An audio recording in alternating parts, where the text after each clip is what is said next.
ਅੱਜ ਅਸੀਂ ਪੁਸਤਕ ਵਿਚਾਰ ਚਰਚਾ ਦੇ ਵਿੱਚ ਬਲਵਿੰਦਰ ਸੰਧੂ ਹੋਰਾਂ ਦੀ ਨਵੀਂ ਆਈ ਕਿਤਾਬ ਮਧੂਕਰੀ ਦੇ ਬਾਰੇ ਵਿੱਚ ਆਪਣੀ ਗੱਲਬਾਤ ਕਰਾਂਗੇ। ਬਲਵਿੰਦਰ ਸੰਧੂ ਪੰਜਾਬੀ ਕਵਿਤਾ ਦੇ ਵਿੱਚ ਇੱਕ ਜਾਣਿਆ ਪਛਾਣਿਆ ਨਾਂ ਹੈ ਤੇ ਉਸ ਦੀ ਸ਼ਾਇਰੀ ਕਾਵ ਕੈਨਵਸ ਦੇ ਵਿੱਚ ਇੱਕ ਨਵਾਂ ਮਹਾਂਦਰਾ ਸਿਰਜਦੀ ਹੈ। ਬਲਵਿੰਦਰ ਸੰਧੂ ਕਵਿਤਾ ਦੇ ਖੇਤਰ ਵਿੱਚ ਕਾਰਜਸ਼ੀਲ ਹੈ ਤੇ ਉਹ ਲਗਾਤਾਰ ਹੀ ਕਵਿਤਾ ਲਿਖਦਾ, ਕਵਿਤਾ ਮਾਣਦਾ ਤੇ ਕਵਿਤਾ ਜਿਉਂਦਾ ਸਾਡੇ ਸਾਹਮਣੇ ਆਉਂਦਾ ਹੈ। ਜਿਸ ਤਰ੍ਹਾਂ ਦਾ ਉਹ ਉਸ ਦੀ ਬਾਹਰਲੀ ਦਿੱਖ ਬੜੇ ਫਕਰ ਵਾਲੀ ਹੈ, ਜਿਹਨੂੰ ਆਪਾਂ ਕਹਿੰਦੇ ਆ ਸੂਫੀਆਨਾ ਅੰਦਾਜ਼ ਵਾਲੀ ਹੈ, ਉਸੇ ਤਰ੍ਹਾਂ ਉਸ ਦੀ ਕਵਿਤਾ ਵੀ ਕਿਸੇ ਬੰਧਨ ਦਾ ਸ਼ਿਕਾਰ ਨਹੀਂ ਹੁੰਦੀ। ਅਸੀਂ ਉਹਨਾਂ ਦੀਆਂ ਜਿੰਨੀਆਂ ਵੀ ਪੁਸਤਕਾਂ ਆਈਆਂ ਨੇ, ਜੇ ਅਸੀਂ ਉਹਨਾਂ ਵਿੱਚੋਂ ਗੁਜ਼ਰਦੇ ਹਾਂ ਤਾਂ ਇਹ ਗੱਲ ਸਾਨੂੰ ਭਲੀ ਭਾਂਤ ਸਾਹਮਣੇ ਆਉਂਦੀ ਆ। ਉਹਨਾਂ ਨੇ ਪੰਜਾਬੀ ਕਵਿਤਾ ਦੇ ਖੇਤਰ ਵਿੱਚ ਇੱਕ ਗੀਤ ਅਧੂਰਾ ਕੋਮਲ ਸਿੰਘ ਆਖਦਾ ਹੈ, ਘਾੜਤ ਮੈਂ ਵੀ ਆਦ ਜੁਗਾਤ ਪੁਸਤਕਾਂ ਝੋਲੀ ਪਾਈਆਂ, ਜਿਨ੍ਹਾਂ ਪੁਸਤਕਾਂ ਨੂੰ ਪਾਠਕਾਂ ਦੇ ਵੱਲੋਂ ਕਾਫੀ ਚੰਗਾ ਹੁੰਗਾਰਾ ਮਿਲਿਆ। ਉਸ ਤੋਂ ਬਾਅਦ ਉਹ ਆਪਣੀ ਇਹ ਨਵੀਂ ਪੁਸਤਕ ਮਧੂਕਰੀ ਪਾਠਕਾਂ ਦੀ ਝੋਲੀ ਵਿੱਚ ਪਾਉਂਦੇ ਨੇ। ਜਦੋਂ ਅਸੀਂ ਇਸ ਪੁਸਤਕ ਦੇ ਵਿੱਚੋਂ ਗੁਜ਼ਰਦੇ ਹਾਂ ਤਾਂ ਬਲਵਿੰਦਰ ਸੰਧੂ ਹੋਰਾਂ ਦਾ ਪ੍ਰਗਤੀਵਾਦੀ ਪ੍ਰਕਿਰਤੀਵਾਦ ਆਪ ਮੁਹਾਰੇ ਆਪਣੀ ਸਪੇਸ ਗ੍ਰਹਿਣ ਕਰ ਲੈਂਦਾ ਹੈ। ਇਸ ਪੁਸਤਕ ਦਾ ਕੇਂਦਰ ਬਿੰਦੂ ਚਾਹੇ ਮਾਨਵਵਾਦ ਆ, ਪਰ ਉਸ ਦਾ ਕੈਨਵਸ ਪ੍ਰਕਿਰਤੀ ਦੇ ਉੱਪਰ ਉਸਰਿਆ ਹੋਇਆ ਸਾਡੇ ਸਾਹਮਣੇ ਆਉਂਦਾ ਹੈ। ਇਸ ਸਾਰੀਆਂ ਕਵਿਤਾਵਾਂ ਦੇ ਵਿੱਚੋਂ ਪ੍ਰਕਿਰਤੀ ਦੇ ਜਾਨੀ ਕਿ ਕੁਦਰਤ ਦੇ ਚਾਰ ਅੰਸ਼ ਆਪਸ ਦੇ ਵਿੱਚ ਜੁੜੇ ਹੋਏ ਸਾਨੂੰ ਮਿਲਦੇ ਨੇ, ਜਿਹੜੇ ਕਿ ਕਵਿਤਾ ਦੇ ਕੰਟੈਂਟ ਦੇ ਵਿੱਚ ਇੱਕ ਸਮਤੋਲ ਬਣਾ ਕੇ ਰੱਖਦੇ ਨੇ। ਕਿਸ ਤਰ੍ਹਾਂ ਕਿ ਪ੍ਰਕਿਰਤੀ ਨੂੰ ਮੰਨਣਾ, ਪ੍ਰਕਿਰਤੀ ਨੂੰ ਮਾਪਣਾ, ਪ੍ਰਕਿਰਤੀ ਦੀ ਤੁਲਨਾ ਕਰਨੀ ਤੇ ਪ੍ਰਕਿਰਤੀ ਤੋਂ ਕੁਝ ਸਿੱਖਣਾ। ਬਲਵਿੰਦਰ ਸੰਧੂ ਦੀ ਜਦੋਂ ਅਸੀਂ ਇਸ ਪੁਸਤਕ ਦੀ ਪਹਿਲੀ ਕਵਿਤਾ ਹੀ ਦੇਖਦੇ ਹਾਂ ਤਾਂ ਉਸ ਦੇ ਵਿੱਚ ਆਉਂਦਾ ਹੈ, ਉਹ ਕਵਿਤਾ ਦਾ ਨਾਂ ਹੈ ਇੰਜ ਹੀ ਲਿਖਾਂ। ਕਹਿਣ ਦਾ ਭਾਵ ਇਹ ਕਿ ਬਲਵਿੰਦਰ ਦੀ ਕਵਿਤਾ ਕਿਸ ਤਰ੍ਹਾਂ ਜਨਮਦੀ ਹੈ। ਭਾਵੇਂ ਬਲਵਿੰਦਰ ਨੂੰ ਕੁਦਰਤੀ ਨਜ਼ਾਰੇ, ਚਾਹੇ ਸਮੁੰਦਰ, ਨਦੀਆਂ, ਪਹਾੜ, ਬੇਲੇ, ਸਾਰੇ ਜਗ੍ਹਾ ਤੇ ਘੁੰਮਣ ਦਾ ਬੜਾ ਸ਼ੌਂਕ ਹੈ। ਉਹ ਵਗਦੀਆਂ ਹਵਾਵਾਂ ਦੀ ਆਵਾਜ਼ ਸੁਣਦਾ ਆ, ਉਹ ਲਹਿਰਾਂ ਦੀਆਂ ਰਿਦਮ ਜਾਣਦਾ ਹੈ, ਉਹ ਪੰਛੀਆਂ ਦੀਆਂ ਆਵਾਜ਼ਾਂ ਸੁਰਾਂ ਨੂੰ ਮਾਣਦਾ ਹੈ। ਇਸੇ ਤਰ੍ਹਾਂ ਉਹ ਆਨੰਦ ਲੈਂਦਾ ਹੈ ਪਸ਼ੂ ਪੰਛੀਆਂ, ਕੀੜੇ ਮਕੌੜਿਆਂ ਦੀਆਂ ਚਾਲਾਂ ਤੋਂ, ਦੀਆਂ ਤੋਰਾਂ ਨੂੰ ਪਹਿਚਾਣਦਾ ਹੈ। ਇਸੇ ਲਈ ਜਦੋਂ ਆਪਣੀ ਉਹ ਕਵਿਤਾ ਸਿਰਜਦਾ ਹੈ ਤਾਂ ਉਸ ਕਵਿਤਾ ਦੇ ਵਿੱਚ ਜਿੱਥੇ ਪ੍ਰਕਿਰਤੀ ਦੇ ਵੱਖੋ ਵੱਖਰੇ ਅੰਸ਼ਾਂ ਦੀ ਰਿਦਮ ਸਮਾਈ ਹੋਈ ਆ, ਉੱਥੇ ਜੀਵ ਜੰਤੂਆਂ ਦੀ, ਪਸ਼ੂ ਪੰਛੀਆਂ ਦੀਆਂ ਵੱਖੋ ਵੱਖਰੀਆਂ ਰੰਗ ਰੰਗੀਲੀਆਂ ਆਵਾਜ਼ਾਂ ਦੀ ਕੂਕ ਵੀ ਸੁਣਾਈ ਦਿੰਦੀ ਹੈਗੀ ਹੈ। ਬਲਵਿੰਦਰ ਸੰਧੂ ਮਨੁੱਖ ਤੇ ਕੁਦਰਤ ਦਾ ਆਪਸ ਦੇ ਵਿੱਚ ਜਿਹੜਾ ਅੰਤਰ ਸੰਬੰਧ ਹੈ ਬਖੂਬੀ ਨਾਲ ਸਿਰਜਦਾ ਹੈਗਾ ਆ। ਉਹ ਬਹੁਤ ਹੀ ਜਗ੍ਹਾ ਤੇ ਆਪਣੀਆਂ ਕਵਿਤਾਵਾਂ ਵਿੱਚ ਆਖਦਾ ਕਿ ਮਨੁੱਖ ਕੁਦਰਤ ਤੋਂ ਕਿਉਂ ਨਹੀਂ ਸਿੱਖਦਾ। ਕੁਦਰਤ ਦੀ ਯੋਜਨਾਬੰਦੀ, ਕੁਦਰਤ ਦੇ ਨਿਯਮਬੰਦੀ, ਕਿਸ ਤਰ੍ਹਾਂ ਸੂਰਜ ਚੜ੍ਹਦਾ, ਸੂਰਜ ਨਿਕਲਦਾ, ਸੂਰਜ ਛਿਪਦਾ, ਧੁੱਪ ਜਿਹੜੀ ਹੈ ਉਹ ਬਿਨਾਂ ਕਿਸੇ ਵੈਰ ਵਿਰੋਧ ਤੋਂ ਸਾਰਿਆਂ ਨੂੰ ਇੱਕ ਬਰਾਬਰ ਸਮਝਦੀ, ਰੁੱਖ ਸਾਰਿਆਂ ਨੂੰ ਬਰਾਬਰ ਛਾਵਾਂ ਦਿੰਦੇ, ਵੀ ਕਿਸੇ ਤਰ੍ਹਾਂ ਦਾ ਕੋਈ ਭੇਦਭਾਵ, ਕੋਈ ਵਿਤਕਰਾ ਨਹੀਂ ਹੈ। ਪਰ ਮਨੁੱਖ ਨੇ ਆਪਣੇ ਮਨਾਂ ਦੇ ਅੰਦਰ ਇਹੋ ਜਿਹੀਆਂ ਕੰਧਾਂ ਕਿਉਂ ਅਸਾਰੀਆਂ ਹੋਈਆਂ ਨੇ। ਇਹ ਸਵਾਲ ਪ੍ਰਕਿਰਤੀ ਦੀ ਮਨੁੱਖ ਦੇ ਨਾਲ ਤੁਲਨਾ ਕਰਦਾ ਹੋਇਆ ਮਨੁੱਖ ਦੀ ਕਾਰਜਸ਼ੀਲਤਾ, ਮਨੁੱਖ ਦੀ ਵਿਵਹਾਰਿਕਤਾ, ਮਨੁੱਖ ਦੇ ਕਿਰਦਾਰ ਦੇ ਉੱਪਰ ਬਹੁਤ ਸਾਰੇ ਸਵਾਲ ਜਿਹੜਾ ਹੈ ਉਹ ਬਲਵਿੰਦਰ ਖੜਾ ਕਰਦਾ ਹੈ ਆਪਣੀ ਇਸ ਪੁਸਤਕ ਦੇ ਜ਼ਰੀਏ। ਇਸ ਤੋਂ ਬਿਨਾਂ ਉਹ ਜਿਹੜੀ ਕੁਦਰਤ ਹੈ ਕੁਦਰਤ ਤੋਂ ਕੁਝ ਸਿੱਖਣ ਦਾ ਉਪਦੇਸ਼। ਮਨੁੱਖ ਜਿਹੜਾ ਹੈ, ਮਨੁੱਖ ਤੇ ਕੁਦਰਤ ਦੇ ਵਿਚਲਾ ਅੰਤਰ ਵਿਰੋਧ ਜਿਹੜਾ ਹੈ ਉਹ ਮਨੁੱਖ ਨੂੰ ਕਿਸ ਤਰ੍ਹਾਂ ਸੰਕਟ ਦੇ ਵਿੱਚ ਧਕੇਲ ਰਿਹਾ ਆ, ਕਿਸ ਤਰ੍ਹਾਂ ਮਨੁੱਖ ਦੀ ਜਿਹੜੀ ਜ਼ਿੰਦਗੀ ਆ ਉਹ ਬੇਤਰਤੀਬੀ ਹੋ ਰਹੀ ਆ, ਕਿਸ ਤਰ੍ਹਾਂ ਮਨੁੱਖ ਬਹੁਤ ਸਾਰੇ ਜਿਹੜੇ ਨੇ ਦੁੱਖਾਂ ਸੰਕਟਾਂ ਦੇ ਵਿੱਚੋਂ ਗੁਜ਼ਰ ਰਿਹਾ ਆ। ਇਹ ਸਾਰਾ ਕੁਝ ਕੀ ਹੈ ਵੀ ਇਹ ਕਿਤੇ ਨਾ ਕਿਤੇ ਮਨੁੱਖ ਤੇ ਕੁਦਰਤ ਦਾ ਆਪਸੀ ਜਿਹੜਾ ਬੈਲੈਂਸ ਹੈ ਉਹ ਵਿਗੜ ਚੁੱਕਾ ਹੈਗਾ। ਇਹ ਸਵਾਲ ਜਿਹੜਾ ਹੈਗਾ ਬਲਵਿੰਦਰ ਆਪਣੀ ਕਵਿਤਾ ਦੇ ਵਿੱਚ ਉਠਾਉਂਦਾ ਹੈਗਾ। ਉਸਦੀ ਕਵਿਤਾ ਇੱਕ ਹੈ ਉਬਾਲ।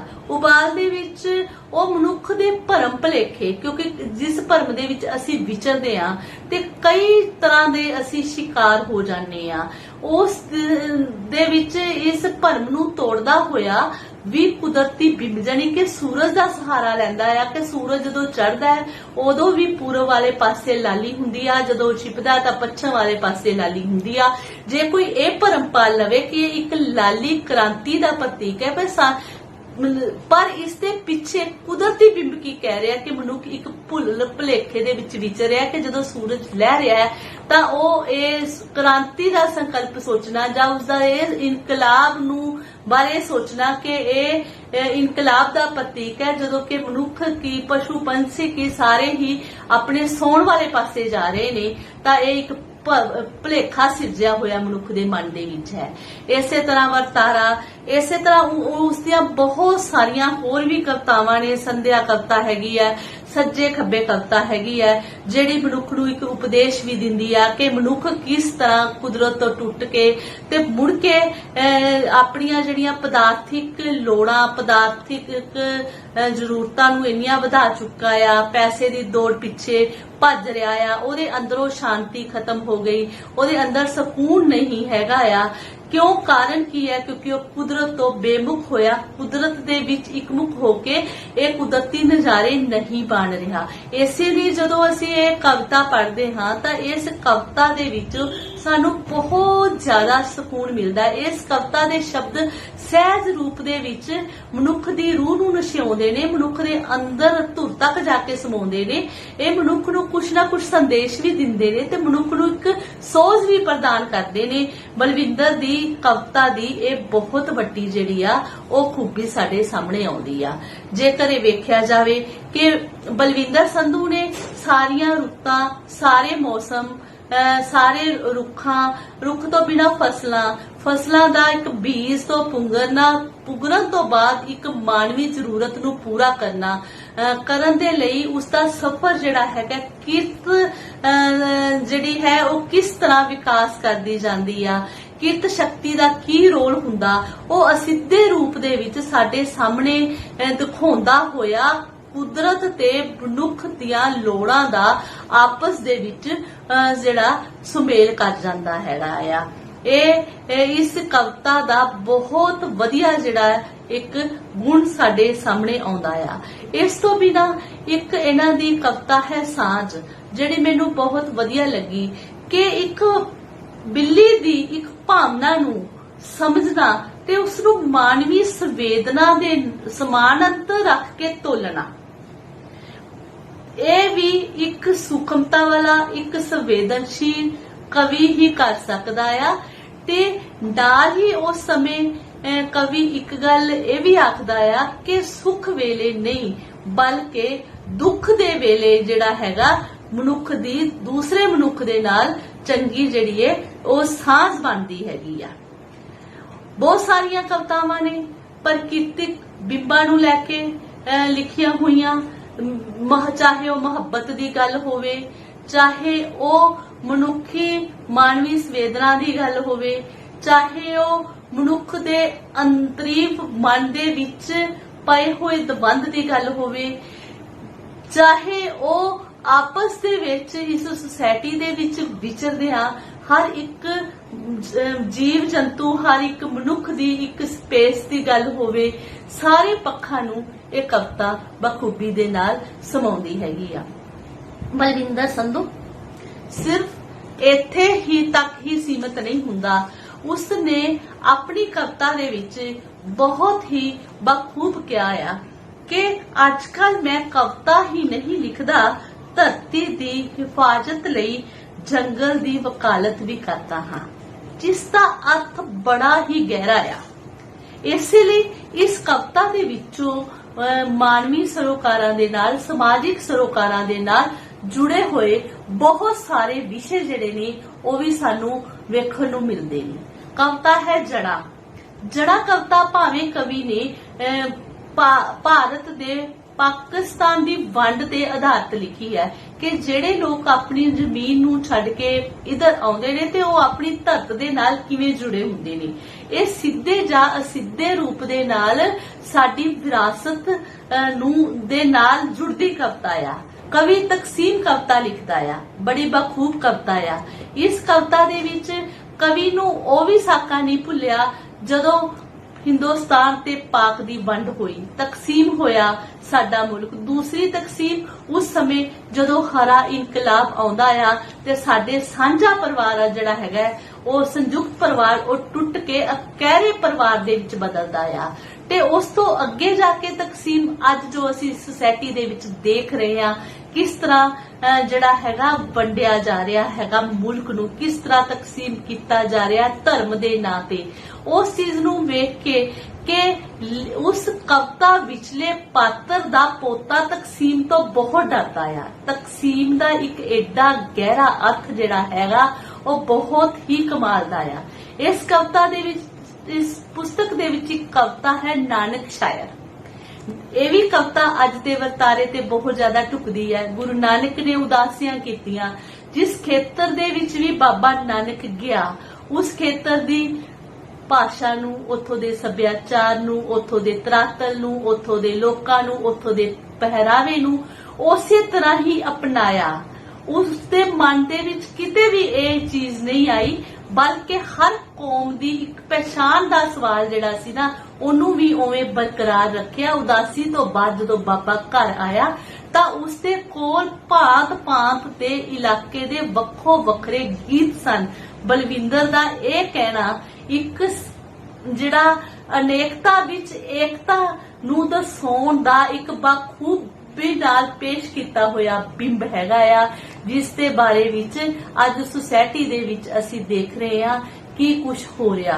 इसे नाल जुड़ियां हुईयां अथरू एक जिहड़ी इन्हां दी नज़म है वो सोसाइटी दे वर्तारे, चाहे खुदकशियां ने, चाहे उस दे विच साडे उपर पै रिहा बजारीकरण दा प्रभाव हैगा, चाहे उस दे विच प्रवास दी त्रासदी हैगी आ, चाहे जहरीला हो रहा वातावरण है उस दियां बहुत सारियां तंदां नूं छोया गया हैगा आ। बलविंदर अपनी कविता एक सज्जन सिहा लिखदा आ। मैनू वो कविता ने अंदरों तक जाके प्रभावित किया। उस कविता दे विच बलविंदर एक गल आखदा आ कि जिस तरह सिहा शहर वाल नूं आउंदा ते ओनू कुत्ते नोच जांदे ने ते एक सज्जन सिंह नूं करजे नोच लैंदे ने। एक किसान जिहड़ा करजे दे नाल जकड़िया होया ओदे मन दी संवेदना ते उस सहे दी संवेदना जिसनूं कुत्तियां ने नोचिया दोनां नूं सामने रख के किस तरह बाचदा हैगा आ। बहुत सारियां कवितावां ने जिन्हां दे बारे विच गल कीती, लंबी चौड़ी गल हो सकदी आ। मैं ये गल कहांगी कि बलविंदर दे कोल जिथे शब्द ने, बलविंदर दे कोल जिथे संवेदना है, बलविंदर दे कोल जिथे यथार्थ नूं वेखण दा नजरिया है, इस दी जिथे सूक्ष्म दृष्टि है, जिथे इस दे अंदर एक मानवता दा जिहड़ा संकल्प जिहड़ा हैगा है वो हर कोने तो झलकदा हैगा आ। ये कवितावां अज दे दौर दे विच एक खास स्थान रखदियां ने। ये विषय दे पक्ष तो भी ते रूपक दे पक्ष तो भी वन सवंता लैके आउंदियां ने ते अखीर दे विच मैं अपनी गल इत्थे ही समेटांगी जिथे ये कविता संवाद रचाउंदी आ, जिथे ये कविता वेसवा गरमी उपर जिहड़ा हैगा प्रति चिंतन करदी आ, जिथे साडे नौजवानां प्रति, जिथे साडी जिहड़ी गंदले हो गए वातावरण प्रति चिंता दर्शाउंदी हा, उत्थे ये कविता साडे शायरां नूं भी जगाउंदी आ। वो कविता मैं जरूर पढ़ना चाहांगी जिहड़ी अज दे युग दे विच इस चीज दी लोड़ आ। क्यों भुल्लां नूं जिंदे लगे ਕਿਉਂ ਸ਼ਬਦਾਂ ਹੱਥਕੜੀਆਂ, ਕਿਉਂ ਨਾ ਗੀਤ ਤੇਰੇ ਦੀਆਂ ਸਤਰਾਂ, ਜਬਰ ਜ਼ੁਲਮ ਨਾਲ ਲੜੀਆਂ। ਬਲਵਿੰਦਰ ਦੀ ਕਵਿਤਾ ਸਮਾਜ ਦੇ ਵਰਤਾਰੇ ਵਿਰੁੱਧ ਆਵਾਜ਼ ਬਣਨ ਦੇ ਲਈ ਸਾਡੇ ਸ਼ਾਇਰਾਂ ਨੂੰ ਇੱਕ ਉਪ ਸੰਦੇਸ਼ ਦਿੰਦੀ ਆ। ਇਸੇ ਹੀ ਆਸ ਦੇ ਲਈ ਮੈਂ ਬਲਵਿੰਦਰ ਹੋਰਾਂ ਨੂੰ ਬਹੁਤ ਬਹੁਤ ਮੁਬਾਰਕਾਂ ਦਿੰਦੀ ਆ। ਸੱਚਮੁੱਚ ਮਧੂਕਰਨੀ ਜਿਹੜੀ ਇਹਨਾਂ ਦੀ ਪੁਸਤਕ ਹੈ, ਇਹ ਵਾਕਈ ਹੀ ਇਸ ਦੀਆਂ ਕਵਿਤਾਵਾਂ ਵਿਚਲਾ ਸ਼ਹਿਦ ਜਿਹੜਾ ਹੈ, ਵਿਸ਼ਿਆਂ ਵਿਚਲੀ ਜਿਹੜਾ ਸਵਾਦ ਜਿਹੜਾ ਹੈ, ਉਹ ਸਾਡੀ ਧੂ ਤੱਕ ਖਿੱਚ ਪਾਉਂਦਾ ਆ ਤੇ ਸਾਨੂੰ ਅੰਦਰੋਂ ਝੰਜੋੜਦਾ ਹੈ। ਇਹਨਾਂ ਕੁਝ ਕਹਿੰਦੀ ਹੋਈ ਬਹੁਤ ਬਹੁਤ ਧੰਨਵਾਦ। ਸਾਜ ਹਾਂਜੀ ਭਾਜੀ ਆਜੋ। ਕੀ ਗੱਲ ਬੜਾ ਪਰੇਸ਼ਾਨ ਜਿਹਾ ਲੱਗ ਰਿਹਾ? ਪਰੇਸ਼ਾਨੀ ਭਾਜੀ, ਪਰੇਸ਼ਾਨੀ ਤਾਂ ਹੈਗੀ ਆ, ਨਾ ਕੁਝ ਨਵਾਂ ਪੜਨ ਨੂੰ ਤੇ ਨਾ ਵੇਖਣ ਨੂੰ। ਬੰਦਾ ਕਿੰਨਾ ਕੁ ਚਿਰ ਆਪਣੇ ਆਪ ਨਾਲ ਗੱਲਾਂ ਕਰੀ ਜਾਵੇ। ਉਹ ਦਿਲ ਕੋ ਛੱਡੀ ਬੈਠਾ, ਤੈਨੂੰ ਨਵੇਂ ਜ਼ਮਾਨੇ ਦੀ ਨਵੀਂ ਚੀਜ਼ ਵਿਖਾਉਣਾ। ਨਵੀਂ ਚੀਜ਼? ਉਹ ਕਿਹੜੀ ਭਾਜੀ? ਕਹਾਣੀਆਂ ਤੇ ਕਵਿਤਾਵਾਂ ਦੇ ਲੇਖਕਾਂ ਨਾਲ ਮੁਲਾਕਾਤ, ਥੀਏਟਰ ਦੇ ਆਰਟਿਸਟਾਂ ਨਾਲ ਮੁਲਾਕਾਤ, ਡਾਇਰੈਕਟਰਾਂ ਨਾਲ ਮੁਲਾਕਾਤ, ਨਵੀਆਂ ਕਿਤਾਬਾਂ ਤੇ ਚਰਚਾ ਤੇ ਹੋਰ ਵੀ ਬਹੁਤ ਕੁਝ। ਜਦੋਂ ਚਾਹੋ, ਜਿੱਥੇ ਚਾਹੋ। ਅੱਛਾ, ਇਹ ਕਿਦਾਂ ਭਾਜੀ? ਜਰਾ ਦੱਸੋ ਮੈਨੂੰ ਚੰਗੀ ਤਰ੍ਹਾਂ। ਆਪਣਾ YouTube ਚੈਨਲ ਖੋਲ ਤੇ ਟਾਈਪ ਕਰ ਦਸਤਾਵੇਜ਼ ਮੈਗਜ਼ੀਨ, DASTAVEZ ਮੈਗਜ਼ੀਨ। ਲਿਖਤਾ ਭਾਜੀ? ਇਹ ਤਾਂ ਕਮਾਲ ਹੀ ਹੋ ਗਈ ਭਾਜੀ। ਹੁਣ ਇਸ ਚੈਨਲ ਨੂੰ ਸਬਸਕ੍ਰਾਈਬ ਕਰ ਦੇ ਤੇ ਬੈਲ ਦਾ ਆਈਕਨ ਵੀ ਦਬ ਦੇ। ਭਾਜੀ ਕਰਤਾ ਤੇ ਘੰਟੀ ਵੀ ਦੱਬਤੀ ਜੀ। ਸਾਹਿਤ ਦੇ ਖੇਤਰ ਵਿੱਚ ਨਵੀਂ ਪੁਲਾਂਘ, ਦਸਤਾਵੇਜ਼ ਮੈਗਜ਼ੀਨ। ਜੁੜੋ ਸਾਹਿਤ ਨਾਲ, ਜਦੋਂ ਮਰਜ਼ੀ, ਜਿੱਥੇ ਮਰਜ਼ੀ। ਤੇਰਾ, ਮੇਰਾ ਤੇ ਸਾਡਾ ਸਭ ਦਾ ਦਸਤਾਵੇਜ਼ YouTube ਮੈਗਜ਼ੀਨ।